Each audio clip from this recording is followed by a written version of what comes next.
I'm in charge of the slides, I guess, today. Dive right in. So we'll get started. So this is a webcast that we've been talking about for quite a while. And Bill, correct me if I'm wrong, it actually kind of started with the Raspberry Pi network sniffing webcast, really. And it really kind of exploded from there. And then whenever we got into full COVID-19, we actually had to create labs and like set it up. So I have my lab set up, you have your lab set up, and I think a lot of the concepts are the same, but we wanted to walk people through what are some things that they need to have in their home lab now that you're in lockdown with everything that you should do. So I'll go ahead and kind of kick it off. So we have Discord servers. We have the Threat Hunting Community Discord server, which now has 1,045 people on it, which is pretty cool. So if you want to be part of that conversation and communicate with everybody else that has kind of a shared interest in the idea of threat hunting, this is really the place to hang out. And it's really designed not just to be part of this webcast right now, but it's something you can continue to go through as well. So you can run through it again. We've had some wonderful mentoring going on between people, and we love the idea that anyone can answer questions, that we can all help each other along. I'm not going to have knowledge in some areas, but 12 other people will, and we just love having that community going on. There's also a Black Hills Information Security Discord as well, the second link down below, and ongoing discussion about webcasts may go on there too, and all kinds of kind of technical discussions. We love having you join both and kind of find out where your interests are and take part. Well, and I also think that interest is important because it helps direct where we're going to go for future webcasts. We've had some people ask, where do we come up for ideas of webcasts? And a lot of the ideas for webcasts actually pop up out of these existing webcasts that we're in. So please keep contributing. Keep contributing. So Bill, do you want to walk us through why anyone would ever want to do this, right? Yeah, when I was a camp counselor many decades ago, I worked with a ropes course, and one of the things that I learned was that when you want to teach somebody how to try something new, the first thing that you've got to provide is a safe environment. Someplace where people can try out things, not only where they're physically safe, but also where they feel free to try new things without any fear that they're going to break existing systems or hurt somebody or shut down some critical service when you can move back to the computer side of the analogy. So we really want to provide by the way, thanks, John. Okay, great. So when we're talking about building a home lab, there are a couple of things that you might do with it. But the primary reason for making it is to give people a safe place to play. Everybody raise your hand if you've taken down a production service by typing some wrong command or pulling some wrong cable, or yeah, exactly. I think we just had 2,369 people all raise their hands just a moment ago. Well, and for the people that didn't raise their hand, Bill, I think that we can safely say that they will be raising their hand at some point in the future, right? You've either done it or you will, or both. Absolutely true. And we've got lots of stories. We may go and fill you in on some at the end. So when you're setting up a home lab, you get a couple of things out of this. One is you can try out a piece of software in a place that's not going to affect your production network.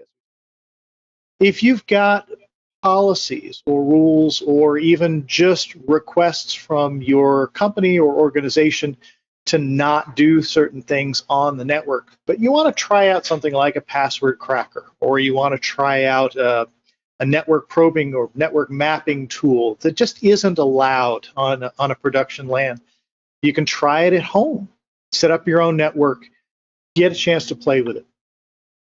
Even trying out new applications, ones that you're perfectly allowed to use, but you don't want to try it on a production machine, set it up at home. See how you installed it. Document the procedure. This is your chance to try it out safely. If you want to put in patches on a system and you think, hey, wait a second, we've got this special network set up. We want to make sure it's not going to get screwed up if I put in this latest Patch Tuesday release. This is a good place to try it out. And finally, if you've got systems that you think are infected, have problems, where you want to do forensics, This is a wonderful environment to do that. You've got an isolated network where you're not going to be worried about whether this infected machine is actually shipping data in and out. Take a laptop over to here, disconnect the other systems, and then there's your chance to do your forensics. Now, it's funny you talk about kind of working in a nice, safe environment where you don't have to worry about making mistakes. And I have a lot of people that ask me kind of how I got started in computer security. And if you want to look it up, there's a court case, Cobell versus the Department of Interior, where Cobell was working on behalf of Native Americans and misappropriation of Native American funds, Department of Interior computers and fund transfers and things of that nature. But the moral of the story is they actually shut down mineral resource management, mineral management services where I was working at the time, and they shut down an entire enterprise environment for something like 9 months. So it's kind of like a COVID situation, right? So Wow. We were completely shut down, nothing in or out of the to the internet whatsoever, but all the servers were allowed to keep running. So like Oracle, we had a bunch of Linux computer systems, we had Active Directory, we had workstations, and I was able to learn security in that environment where I could go through and I could do whatever I wanted. And if it ended up crashing something, no one cared because literally there was no work that was getting done. And then all the systems administrators, they were spending all of their days playing Total Annihilation, which was a video game kind of like Command & Conquer. And I would break things, and then I would sit down with like Mark Brunig, one of the lead systems administrators, or Pete Tokum. I would sit down with these people that were just geniuses. Bob Angus, CJ remembers Bob Angus, he was the network administrator, and they had this unending patience to kind of work with me to get things working again. So I had this safe sandbox that just happened to be a multi-million-dollar enterprise environment that I could break, test, do all kinds of exploits for 9 months, and that really helped me. And the cool thing about this webcast is everything we're going to discuss actually correlates to anything you would do in the enterprise as well. So Bill, do you want to talk a little bit about the network layout? Yeah, what we'll talk about today just doesn't cost multi-millions of dollars and doesn't shut down your business for 9 months. But unless you're doing it awesome. That's right. Absolutely. So the layout that we're going to use is very simple, but we want to go over the different components and how you lay these out. The switch at the center is the one that you're going to use to capture traffic between these machines and to capture the traffic heading out. You do want some kind of separate firewall. And we'll talk a little bit about what that can be. There are only a couple of very small requirements. And then down in the lower right, we've got a Sentinel system that's actually watching traffic, and a Laberv system, which is going to serve up different services to the machines in this isolated lab. And then if you want to work with Wi-Fi enabled systems, then we also have an access point plugged in.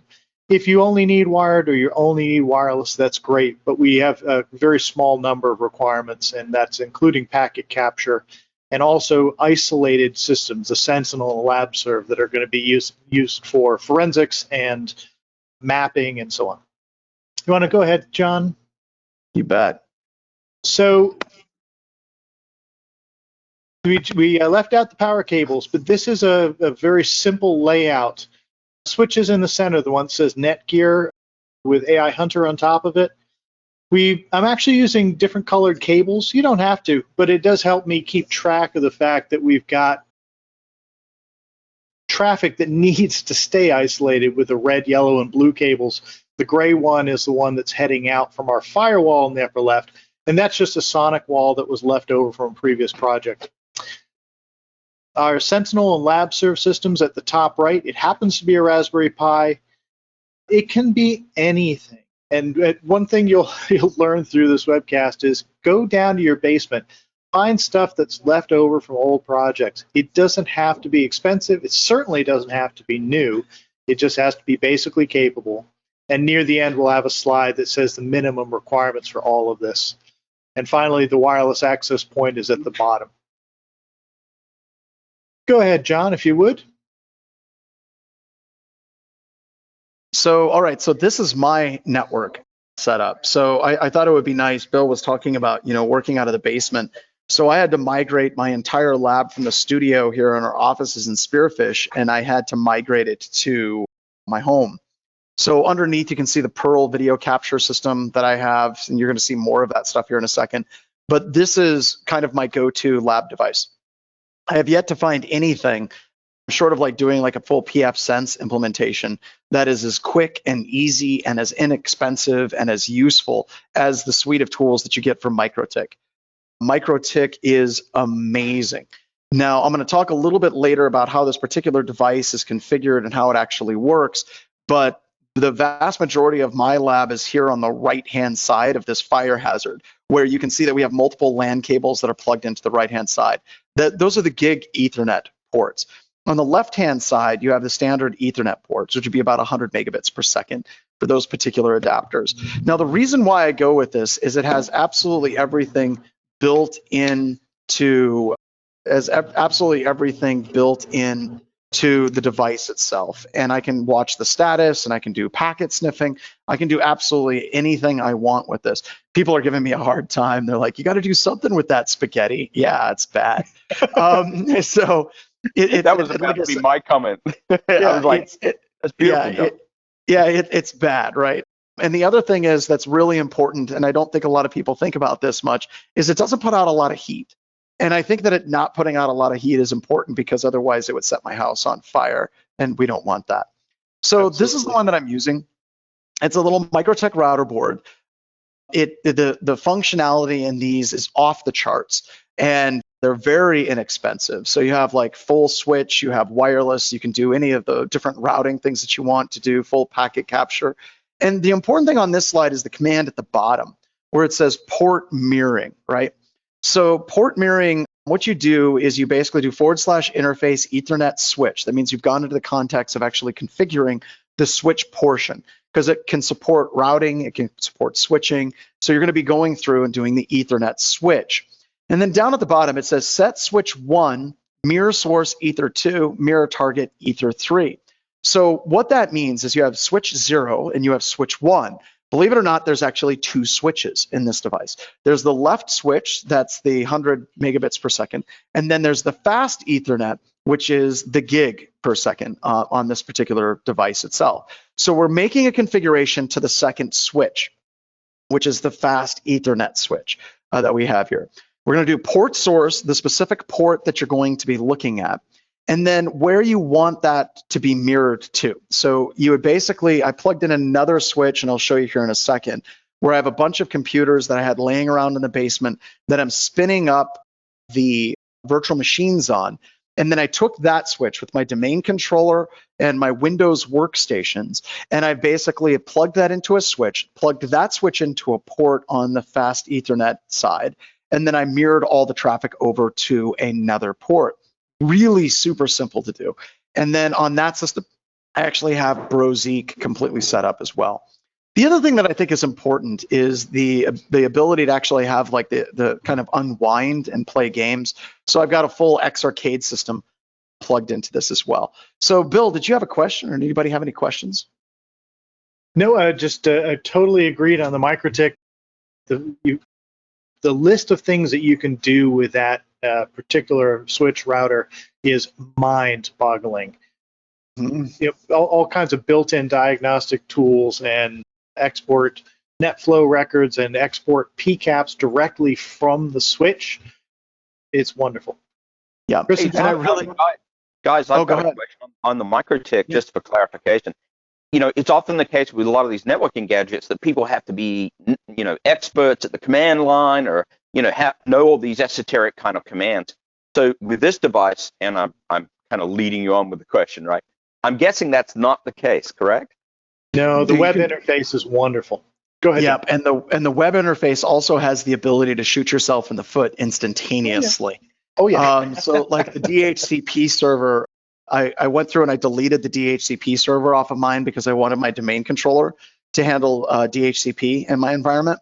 And when you go to DHCP, so you just go to like IP DHCP configuration settings on the left-hand side, and it shows the DHCP configuration, and you could do plus or minus. And I'm like, well, I want to get rid of this one, so I hit minus, and it just, boom, disappeared. There was no pop-up like, are you sure that you want to do this? It literally just bang, just deleted it. Yeah. It was no confirmation. It does exactly what you want. You just need to know what you want. Yeah, you have to know what you want. But it was just cool. Yeah. Chris, did you have one? Chris, you're on mute. Thank you, Bill. So we're getting a bunch of questions that you can I think we can kind of combine these together. One is having it at home versus having it in like a public cloud. And the other is staging it all on dedicated hardware versus maybe running like a VM type of environment. We'll talk about VMs pluses and minuses. Yeah, we're going to talk about VMs here in just a little bit. I like having a hodgepodge of crap I have in my basement already, just because I feel like I'm making all of these computer systems useful again. Bill, what's your quick take on that? You're absolutely right. The other quirk is that one of the primary goals of a project like this is isolation. You want to keep this traffic away from the internet. And that's a little harder in a cloud environment. It's not impossible if you want to set up a virtual private network at virtual, what's the term I'm thinking of? Up on Amazon where you set up a subnet. I'm spacing on the term. Anyways, if you want to set up an isolated space up there, absolutely, and you can spin up and throw down virtual machines all day long. But it's just a little nicer to have it physically close to you where you're certain you aren't letting packets leak out. Yep. All right. So let's talk a little bit about network layout and how you should set this up. So I drew out my network over here on this. No, I'm joking. My spaghetti network. So whenever you're talking about that isolation and stuff, Bill, you want to talk a little bit about the network? Sure. Any kind of network that you want to use, you want to have at least one network segment that's reserved just for questionable machines, questionable processes, ones where you're doing forensics. Beyond that, the interesting part is there's no requirement for speed or type or number of ports. If you've got an 8-port switch hanging around, awesome, give it a try. If you need more ports later, that's great. It can be 10 megabit. Awesome. You know, it's going to be slow to do your images when you want to take an image of an infected system, but you can also save those images to flash drives. We do want to have a firewall, and that's really one of the requirements. Something that's going to block all traffic going out. We'll talk a little bit about that in upcoming slides, how you do that. And we're also very keen that you come up with a switch that has a span port. Something where you can capture traffic. John's MikroTik router is a perfect example. It's built right in. Other switches can include that. I had a Netgear GS305E that was just hanging around for another project. I like the GS116, and I was going to put that in the slides, but unfortunately the only one I have here is actively in use right now, so I couldn't pull that out. And some kind of access point that will let you capture wireless traffic as well. So if you've got a cell phone that you think may have some malware on it, you want to be able to watch the traffic going in and out, you erase any other wireless networks, you say only use this one wireless AP, and that way I can watch all of its traffic. I will point out, though, one of the problems that you do run into whenever you set up wireless networks that people got to be aware of is if you go from a wireless access point going into a switch and you have multiple different wireless devices associated with it, they're all going to look like they're coming from the network address translation device. Now, there are wireless devices that you can buy that'll actually allow you to be like a layer 2 bridge. And what that does, it allows it to be a wireless network, but it's getting the DHCP leases directly from the routing functionality, usually the router or switch, whatever you're using. It'll allow you to actually get that from the routing device. I hate to say router because on the enterprise, a router doesn't do that, but you get the idea. You want to make sure that you're setting up your configuration so from the wireless side, it doesn't make every device look like it's coming from that wireless access point, right? Whenever you plug it into your switch. So One of the things I'll do is I'll do a ruckus. I've got a ruckus sitting around at the house, and I'll set that up, and it just does transparent layer 2 bridging. Also with the MikroTik, it actually looks as though there are 3 separate switches There's the fast Ethernet switch, the Ethernet switch, and the wireless switch. But if you actually have your uplink port is the one that you're doing port mirroring on, then you see everything pre-network address translation. So that's going to be one little gotcha that you've got to work through as well. Joff, what you got for us? I was just going to double down on what John was saying. Actually separating your wireless gear out so the wireless APs are actually bridges is one of the critical things that you do, because if you don't, as John says, you're just not going to be able to see that independent traffic, and it's really important for any analysis to be able to do that. And there's so many devices out there that combine the AP in with the router functionality, so you have to be very deliberate about doing that. It's not something that you can Completely just agree. Automatically. Yep. So for hardware, want me to take this one? Yeah, you got it. Go for it. Great. For hardware, we've talked about the idea that you need a firewall. This doesn't have to be a dedicated firewall device.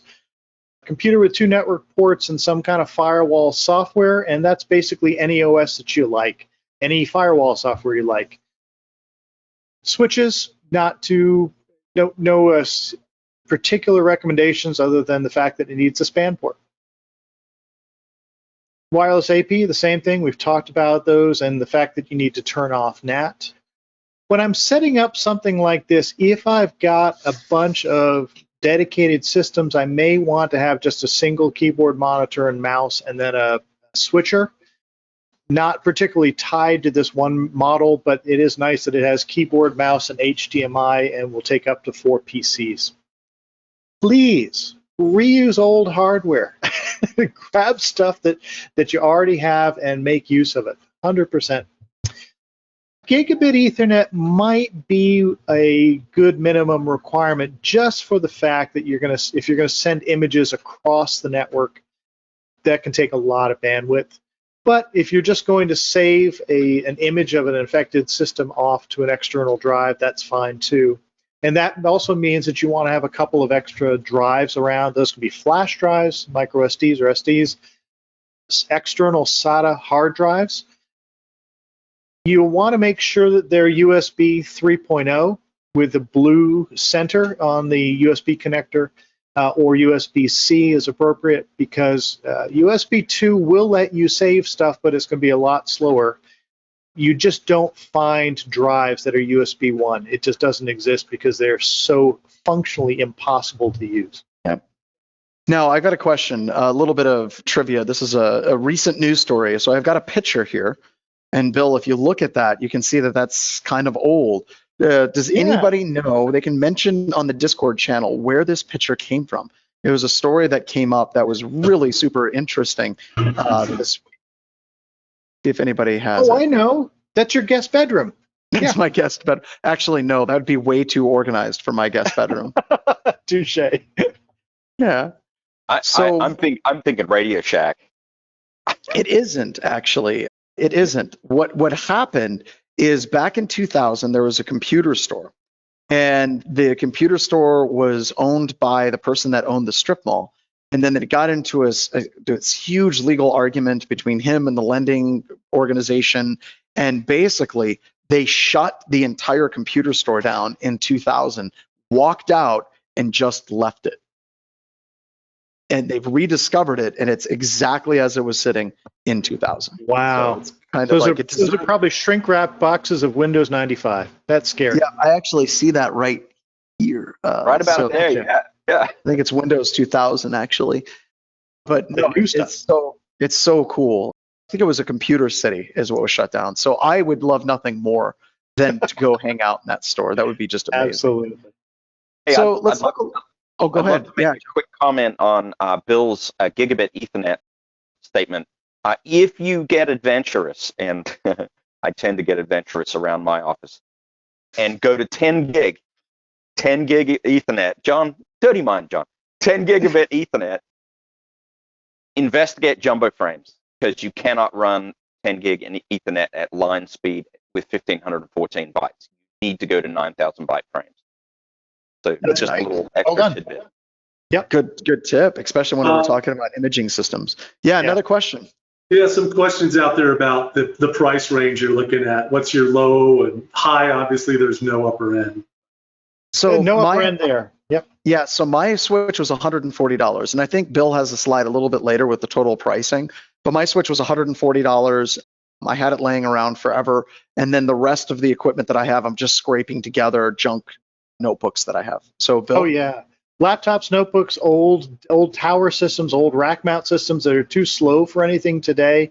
You don't have to buy anything if you've got a little bit of gear hanging around. If your company has just a closet that's full of stuff that's no longer used, go through there. Say, hey, can I take this stuff home and do some testing? Here's what I'm going to learn from it. This is what I'm going to contribute back from the company. You may just head home with a trunk full of gear. Systems, my Sentinel system on that slide a little while back was a Raspberry Pi. That was probably $120 with everything included. And I think people are getting a little wrapped around the axle about, hey, what brand of that or what make, or like for this, it just doesn't matter. Go to eBay and get whatever you can. Yeah, I defy you to show me a system that will not run Linux. Yeah. Yeah. Well, okay. I might have some a little bit later. Okay. Good.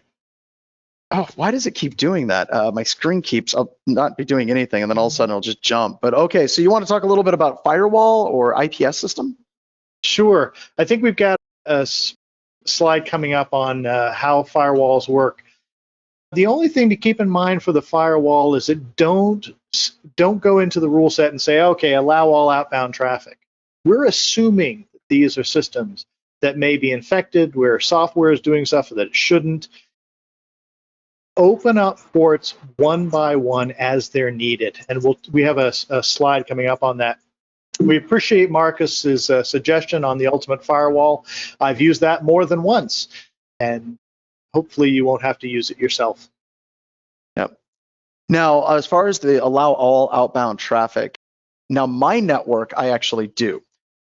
And the goal is I'm actually running malware on the inside of this network, and I'm tracking it through Brozeek and Rita and AI Hunter. So I want to be able to have that type of visibility to see everything that it's actually doing.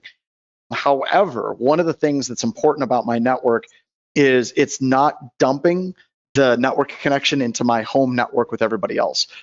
So it's actually a completely separate dedicated link that's isolated from the rest of my house, because I don't want to be running malware that all of a sudden runs rampant across the rest of my home network. So it's a dedicated link out that's going into my edge and then going out from there. So you're doing the isolation just at a different layer. That's awesome. Hey, whatever it takes is fine with me. Yep. All right. You need two interfaces, one for the inside and the outside. Technically, you can do a firewall with one interface. We're not going to talk about that today because there's potential for leakage there. You really do want IPv4 and IPv6 support. You want to at least be able to let systems try to connect out with IPv6 as well. Just an existing firewall or a Linux system with UFW or Firewall D or something else is just fine. If you're a Mac user and you want to hook up a Mac as your firewall, there's a little snitch, which I find very good, although unfortunately at the load that I put on my particular system, it keeps crashing my Mac. So that's not a slant on little snitch, that's a slant on the jerk who keeps putting that much load on it. All right, next slide. I was going to say, you talk about things that are left around, and this is another thing that I really feel like people just don't take enough advantage of, is leftover gear at work. Almost every organization I've ever been at, they have a closet, they have a room where they throw switches and they throw routers and they throw all this networking gear. That is a gold mine for you to just learn and just dig in, and more importantly, if you break it, no one cares. So take advantage of that as well. Two of us went down with a truck and some gear from Dartmouth that had been left over. We basically rebuilt the fiber infrastructure down in a school near New Orleans after Hurricane Katrina based on the leftover gear that the network team was kind enough to contribute. Yep. So absolutely. A couple of examples for the switches. I particularly like the Netgear series. The GS116E is 16 port. There's a link for it in Amazon, and it's similar price to the MikroTik. So 130 or 108 versus 140, was it, or 114 for the MikroTik? It was 140 for the MikroTik. Absolutely, and I love that MikroTik too. Don't let me talk that one down. And I'm gonna give a dig on the MikroTik, and it shouldn't necessarily be a dig, but I've noticed the MikroTik on the wireless side, the wireless signal is horrific, and it also can really only support about like 10, 15 active users on it. But when we're talking a lab, having kind of attenuated signal strength isn't necessarily a bad thing, because then I don't have to worry about, you know, people messing with my wireless signal. It actually helps out quite a bit. Wonderful, absolutely. You're going to use up about 5 ports right off the bat with the uplink, the mirror or span port, the other port needed for the Sentinel to get its internet access, going down to LabServe, one for the wireless AP. You've got 5 ports taken already. So an 8-port switch is going to cut you pretty close. I would say 8 would be a practical minimum, and 16 if you can. Yeah, but and I had to, and you're absolutely right. I had to expand mine out with the secondary switch. Yeah. I had to, just because I ran out of ports. Absolutely. All right. AP, well, I just grabbed a Netgear ACE 1200, I think it was, or 2100, I can't remember. That was hanging around. Again, you have to be able to turn off NAT so that you can see the raw IP addresses when packets get to your Sentinel box, which is the sniffer, and also when they get to the firewall.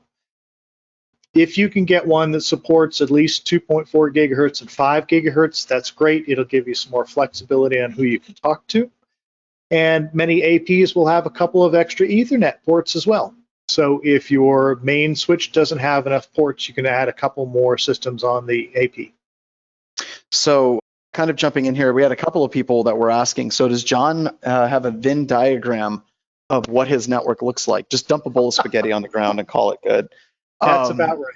It's like total mad scientist with me plugging things in. And there was another person that was like, do you have to have a goal in mind when building it? And I would say, Bill, I'd like to get your impressions on this, but I would say you absolutely just need to have a goal of core functionality, the span port, data capture, like come up with some core ideas of what you absolutely need, and then it becomes interchangeable. And I'd recommend taking a nod from enterprise level networks. On an enterprise network, you're gonna have some routing.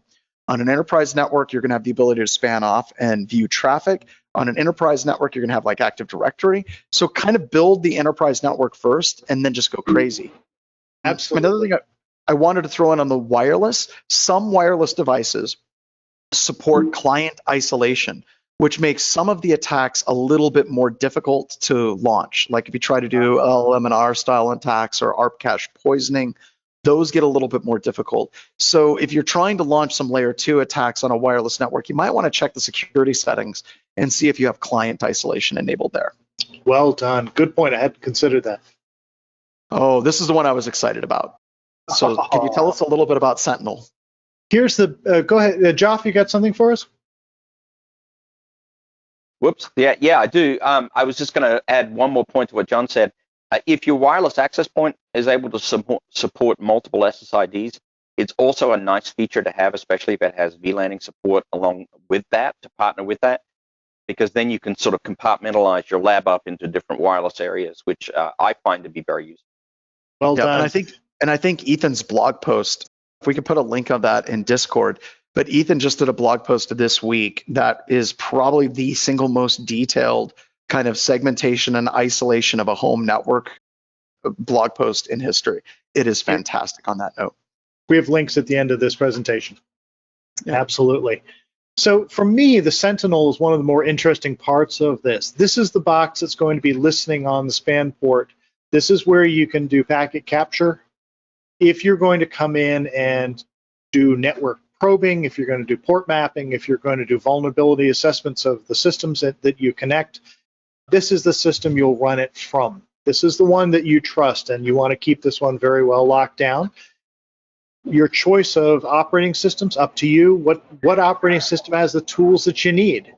And if that's Windows 10, awesome. If it's Kali, that's great. If it's a dog barking in the background, that's cool too. I don't mind. But you do want to make it so that there aren't ways to access this box from the IP addresses of the labs. And so the usual way you'll do that is a host firewall on that system. You'll want extra drive space because if you're keeping forensic images, if you're uploading malware, if you need to just rebuild a box, you need some place to put the images. External USB 3 drive will be just fine, or internal storage as needed. I also really encourage people not to try to use a single Ethernet port. It's tricky to try to get something like a span port connected interface that's also being used for the input and output of that system. I've almost never had that work well at all. Now, spring for the extra USB to Ethernet port, and you'll be glad that you did. Yep. And this also gets into a question of virtual machines. If you're running a virtual machine and you want to do additional Ethernet, it's just easy. Just go get a USB to Ethernet adapter. And don't bridge it as a networking device to the virtual machine. Rather, hook it up as a USB device to the virtual machine. I tend to get better performance doing that. But it works really, really easy in a virtual machine. You want to throw in more Ethernet adapters, just throw in more USB to Ethernet adapters, and then it just makes it so your management is through the standard quote-unquote interface that VMware gives it, and then your actual sniffing interface is through your USB Ethernet dongle. And just be aware that when you're going to do sniffing from a virtual machine, you're going to take some time playing with it. It doesn't work immediately. Just be ready for that. Yep, and most of what, this is one of those key differences between an enterprise and what you do at home. I think we got to spend a couple of seconds on this, Bill. If you do get it to work, understand that you can't immediately go to work and talk to your virtualization team and say, we need to set up a span port and have it go to a virtual machine. It worked at home. There's a big difference, 100 megabit switch and doing it at like 5 gigabits. And virtualization tends not to get along too terribly well with sniffing tremendous amount of traffic. So do be careful with that. Agreed. Yep. Okay, so file and drive transfer image. Now this is getting into a little bit of doing the forensics side. And I like this, right? The idea of this whole entire environment is flexibility, and you've created a little bit of a Swiss Army knife on this. Do you want to talk a little bit about file and drive image transfer? So we got a slide coming up on how you can use the Sentinel or potentially the Laberv system, either way, to make images of these systems. The hope is that if you've got a system that is been brought in because you think it's infected or it's got problems, one of the first things that you may want to do is take an image of it, so that if you screw up with your forensics or you need to actually get into a court case with a given system, you've got a pristine image to work from. The other reason why you might want to look at taking images of systems is if you build a pristine system, you fully patch it, you've locked it down to standards. If you do that here in a home lab, you want to take an image of that system before you start installing additional software. So make sure that you've got something like gigabit Ethernet. You can do it with 100 megabit fast Ethernet, but you're not going to enjoy the process. It's going to take a long time. If you're going to do this onto USB drives, that's great. Make sure that they're at least USB 3 because of the transfer rate. We don't want you sitting around for hours and hours while you wait for an image to go and holding up the rest of the work that you'd want to do. Flash drives, absolutely, you can find USB 3.0, possibly 3.1 and 3.2, and USB-C. Just something that's fast enough to carry the content that you need. Anything else, John? There we go. No, I was going to talk about memory analysis, and this one kind of breaks my heart. I don't want to say that recall is dead as a project, but it definitely is looking like it hasn't been updated in a really long time. One of the main people behind it is starting another project called Velociraptor. So if you want to do Velociraptor security, there's somebody maybe can throw a link up in the Discord channel. But he's kind of moved over as kind of like endpoint monitoring project called Velociraptor. So if you're looking at memory analysis, one of the big things that you're going to be looking at now is you're going to be looking at volatility and using like FTK Imager to do acquisition of memory on computer systems. Because if you're trying to learn security, I think the biggest thing that you need to do is not just understand the infrastructure and how all these things work. I mean, it's definitely important, but you also want to practice doing acquisition of drive images, like Bill just talked about on the previous slide. And you want to practice doing memory captures on systems as well. Because anytime you're doing forensics, the days of just pure hard drive forensics are over, right? There's a lot of malware that actually resides exclusively in memory. Thank you, Dale. Dale put it out there. There's the days of just doing simple hard drive forensics are done. You need to have the ability to actually pull that memory down. So the question was WinPMEM. Now remember, WinPMEM was part of the recall project, and that works if you're using recall. But as I said, I'm not seeing the recall project get as much love as the Volatility Foundation is putting towards what they're doing these days. So the newer version of Volatility was somewhat problematic. I was just talking with Malware Jake because he's an expert at doing forensics and stuff. And we're going to be getting him on some future webcasts. So the newer version of Volatility has some issues, especially with backwards compatibility of legacy plugins. So it's a good idea to have multiple different versions of Volatility around anytime you're doing analysis. So, all right. So any questions so far? CJ? There are so many dang questions. I have a little trouble hearing you, CJ. He said there's so many questions. I think he was crying, Bill. Okay. All right. Hey, just because of time, I think we may go and move a little bit faster through a couple of these slides, but I'll try to at least get a basic coverage of each. So LabServ, the second system that you can hook up to a network like this, is going to provide any services that the infected or systems under test need. So if you need to provide a DNS server or an SMTP server, if you want to send logs over to an internal system, if you want to use a web proxy so that you can investigate traffic before it goes out or log individual requests, put them on LabServ. And ideally, that's going to be a separate box from the Sentinel system that's capturing traffic. You can put them both on the same box if you want. It just gets a little bit more complicated. Make sure that you turn on logging of all requests. And don't allow, and if you have to send any traffic, if you have to make connections, make them from LabServ to the lab system as opposed to opening up file shares where the lab systems connect up to LabServ.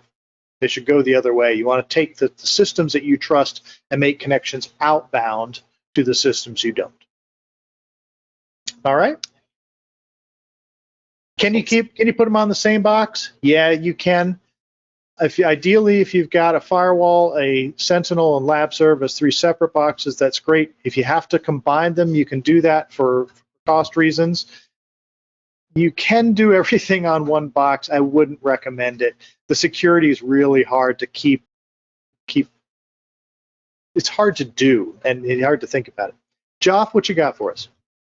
Oh, I just had a quick question on the prior slide, Bill. Are you making the assumption that LabServ is going to be a virtualized server? It's going to be some sort of ESX server? It could be either one, right? You could do it virtual. You could do it as with just some stuff that's sitting around, right, Bill? Absolutely. Sentinel and LabServ can both be virtual machines. I tend to like doing sniffing right on the host box, but other than that one particular function, the other ones could be virtual machines. All right, sounds good. Thanks. Yep. CJ? Yeah, we are streaming Uncle, so we've got 25 to 2,600 people here. Let's hold the questions, guys. Let's hold the questions till the end. We'll stop the recording and then we'll go into Q&A mode. Yeah, and we need to keep them general. We're getting a lot of very specific questions that I'm like, you guys are gonna have to Google that. So, yeah, it does happen. There's 10 of us trying to answer questions and we cannot keep up. Yep. Hey, thank you, everybody. We have a lot of people on the webcast today, and we appreciate your patience. So the other thing that you can do with a lab network like this is come up with guinea pigs. So if you want to test out software, if you want to install something, if you want to see how it works, have a system where you can do a dry run of installing something. If you have a Windows, a Mac, and a Linux system that you can put packages on, that's great. If you want to test out phones, install different apps on them, see how they work, that's great. Virtual machines in this case are wonderful. So if you can take a physical box and hook it up to the lab network, and then you have different virtual machines with different operating systems, you start them up and shut them down as needed, take snapshots, make clones of them. This is where you really start to understand how virtual machine architectures work. It's a perfect use. Now, if you can't afford that, go back to the TRS-80 Model 1 Level 2 in the lower right, and that will do everything that you need. Yep, just all you need. Great. So my systems at home, these are the two systems that are running the Windows side of my environment. The one on the right is a System 76 with 32 gigs of memory.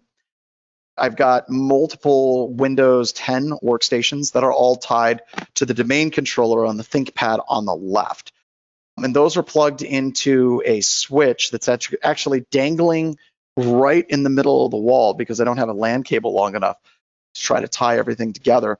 But in this environment, I'm really, really keen on getting kind of an accurate representation of an Active Directory environment, multiple Windows 10 clients and an Active Directory server. By the way, Kent and Jordan are on, at least I saw Kent. Kent, can you share out on Discord a couple of your links for auto generation of users and also auto generation of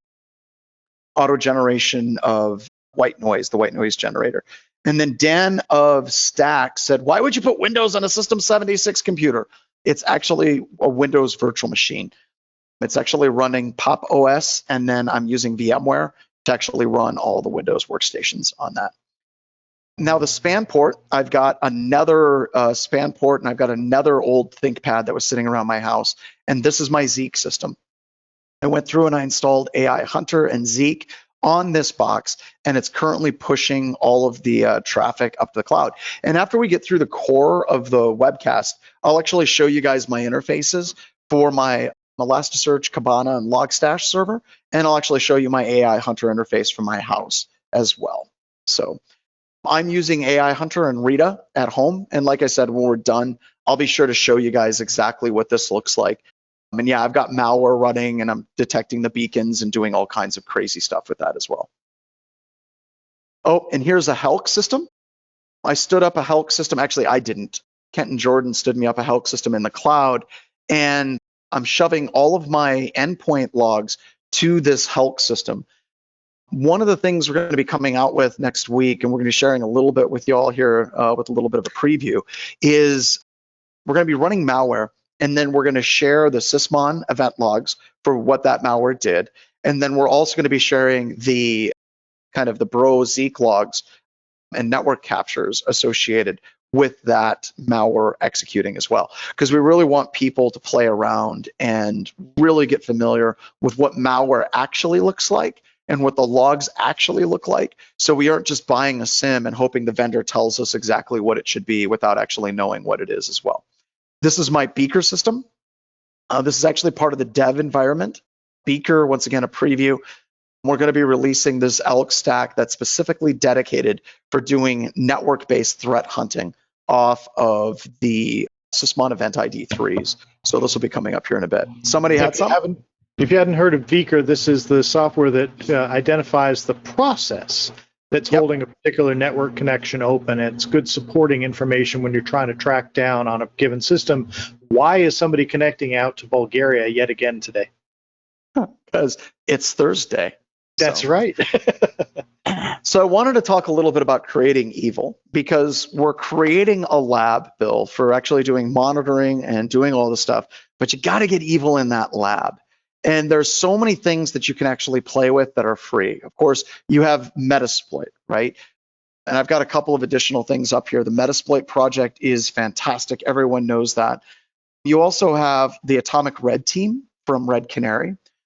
Part of our training, we give 10% of the proceeds for training to a project, and we donated a good percentage to Atomic Red team, which they very graciously declined and asked us to give it to a different project. But Atomic Red team allows you to automatically generate a series of scripts that'll replicate what attackers do.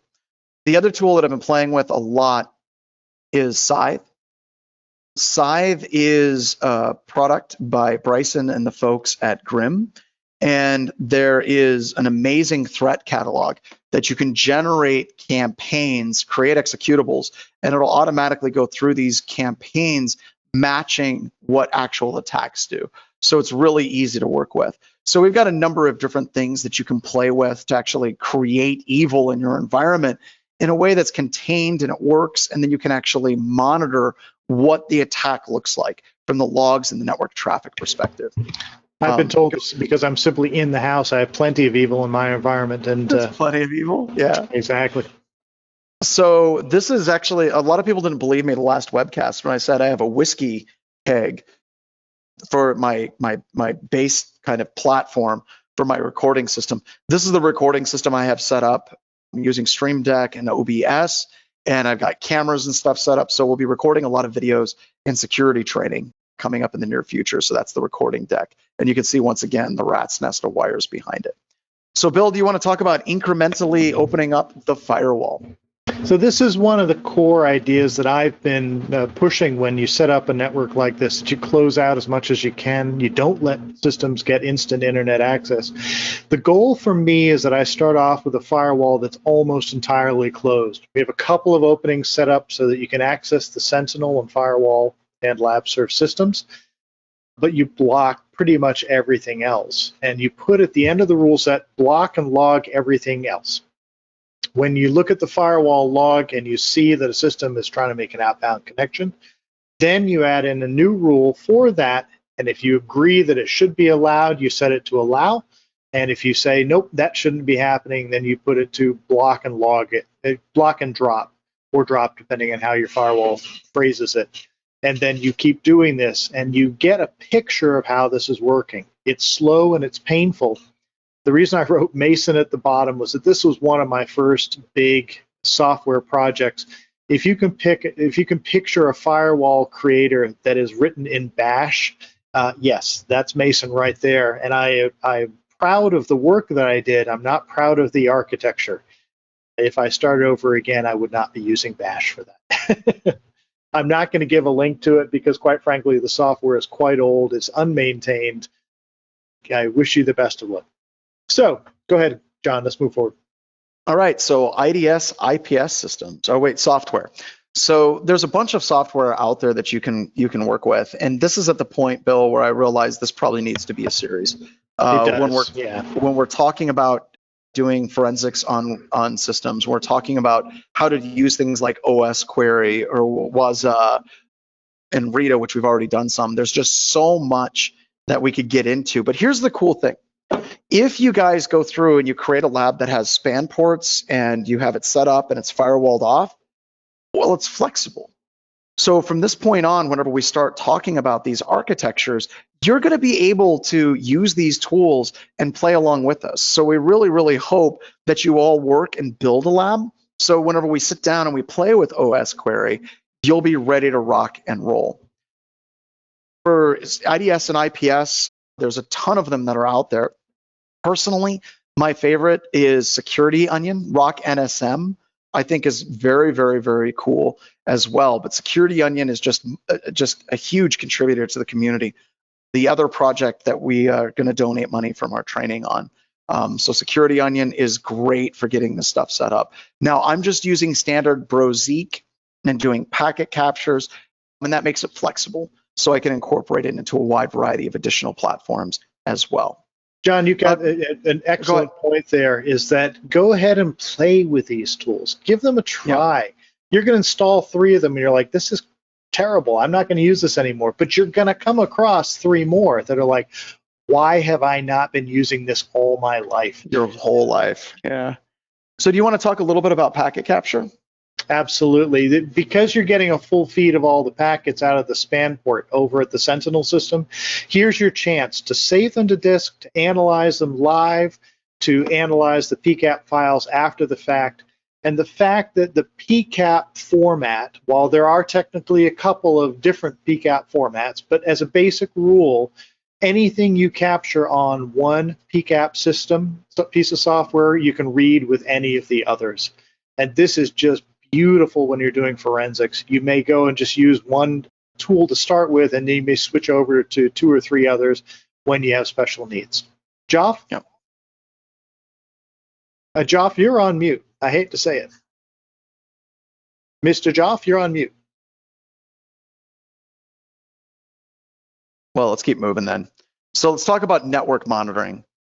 There's a bunch of tools. Now, I had not heard of Shinkin monitoring. Of course, Nagios, I'm familiar with that. Could you tell us a little bit about some of these monitoring tools for the network side? I think from the time that we've got, I may not try to go into that level of detail, if that's okay, John. We've got a couple more. I think would be good. Yeah, I'm not going to go into each of them. What we did want to do is give you a couple of different options of things you can try. Go ahead and take a look at the different packages. We even have some lists of separate tools down at the bottom that you can look at. Let's go ahead and skip ahead, because this is really where people can try out the packages on their own. Yeah, and there's tons of tools. Like at the attack platforms, the world's your oyster, right? Oh, yeah. Run Nmap, run Linux, run Passer, run attack tools that you've always heard about, and really start to take apart what does that attack actually look like. You know, if you're looking at a Metasploit exploit, what does that exploit look like when it fires? What does the command and control look like whenever it calls back? These are things that I think far too few security professionals actually do. And Bill, what did you call it whenever you were working at camp? People were making all kinds of jokes about this one time at camp, but what did you call it where people had a safe environment where they could practice things? Yeah, exactly. That's it. That you felt like you're physically safe, but you also had a chance to say, look, I can make mistakes here. Yep. And no one's going to judge me for it, and nothing's going to crash, and nothing's going to get hurt. That's where learning happens, not when you feel like people are watching you and they're going to judge you if you screw something up. Do it where in a safe environment. Absolutely. So disk imaging, tons of tools out there for disk imaging. Do you want to talk about any of these projects? I've used CloneZilla. That's been the project that I've used forever. Anything else you want to add for disk imaging? The two Raspberry Pi tools are down below. Those are specifically if you're using Raspberry Pi. Other than that, just come up with a tool that you trust that you can make an image from and make sure that you can restore it to a different system or a different hard drive, and make sure that you can boot off of that before you trust it. Very good. So we talked about a budget and we talked about isolation, right? The idea of limiting what gets in and gets out of this environment is incredibly important. Having the ability to storage all these, it should be your first priority. And then, like you said, the rest of it is completely negotiable. Like how fast is it? How beefy is the server? Who cares, right? So some closing notes, and I did this a bit different, right? So you said do not connect other systems to this network. However, I did attach my kids' computers to this network, mainly because I can monitor what they're actually doing on the network connection side. And I got to be honest, Rita is awesome. I can be like, okay, I can see that there was like a gig of traffic that was transferred last night to Netflix from the hours of 11 till 3 o'clock. I know that this is Logan's computer, and I know that he was up late doing these, watching videos or things like that. And it's so awesome whenever you finally get this going in your environment to get it to the point where you're having like enterprise visibility on your home network. You feel like a god in your basement. And I made this joke, your laptop, your teenager's laptop, and my daughter was like, oh, that Drake meme has more layers to it than you think. And I started researching it, and I was like, oh yeah, there's a lot there.